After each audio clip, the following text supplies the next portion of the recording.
নমস্কাৰ, সকলোকে ৰঙালী বিহুৰ শুভেচ্ছা জনাইছোঁ দেই।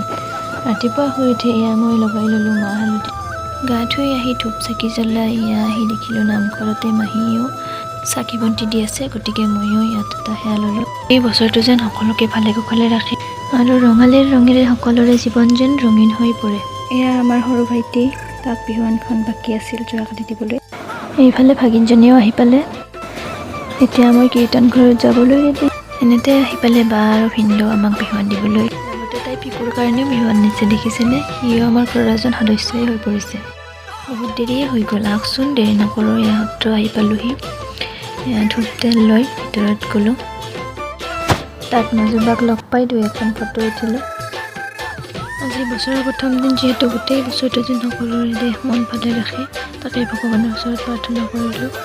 এতিয়া আহকচোন, আমি গৈ আছোঁ এঠাইলৈ। নেক্সট মিনি ব্লগত লগ পাই আছোঁ। এতিয়া বাই বাই।